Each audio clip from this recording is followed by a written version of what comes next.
The widow of Rolling Stones drummer Charlie Watts left more than £18 million in her will to her family, it has been revealed. Shirely Watts passed away last year at the age of 84, just 16 months after the iconic musician. In her will, which was published earlier this week, it has been revealed that she left the staggering fortune to close family. The amount has been left in a trust to her daughter Serafina, granddaughter Charlotte and her brother Stephen Shepherd. Serafina will also inherit her parents' home in the south of France. But it is not just family that has benefited from the £18.3 million estate, so too have two members of her staff, Carol Marner and Sharon Bentley.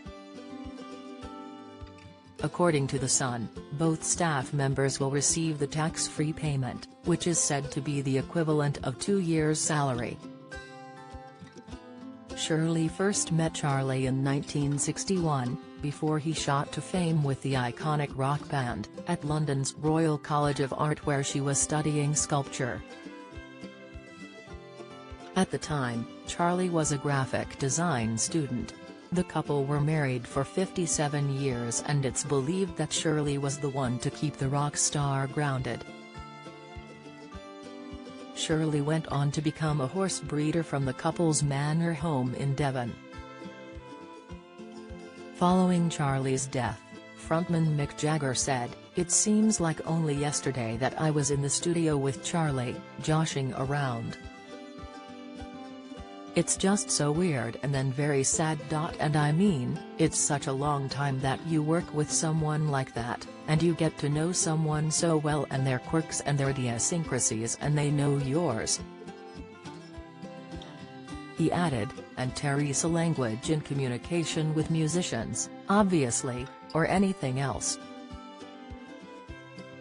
So, you talk about it. It's difficult talking about music.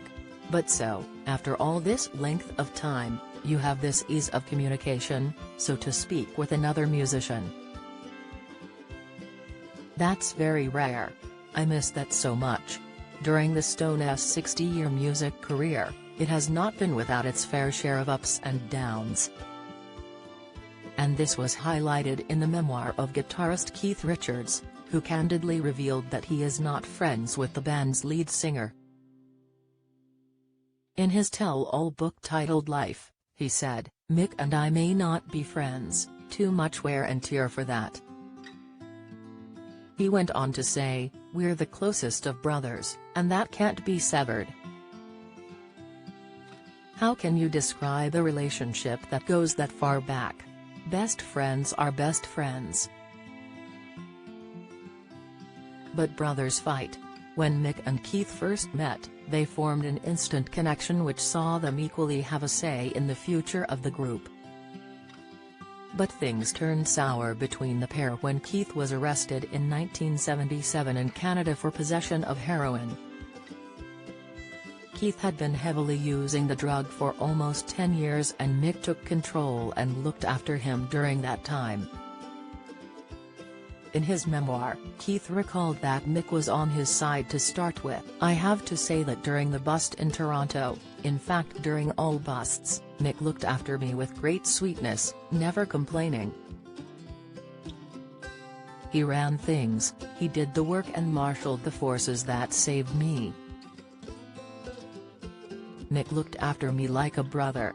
But after swerving prison, Keith was forced to pay a fine, attend rehab and perform 2 charity concerts for free, something, it has been claimed, Mick was left fuming about."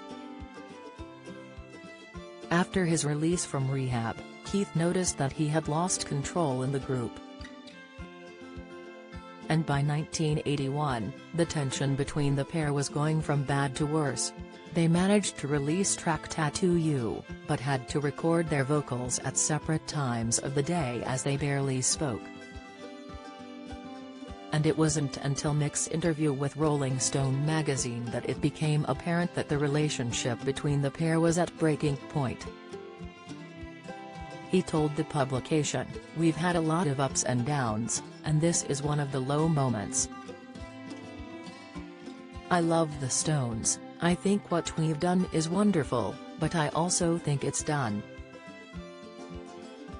At my age, he was 46 years old, and after all these years I have to do something else in my life.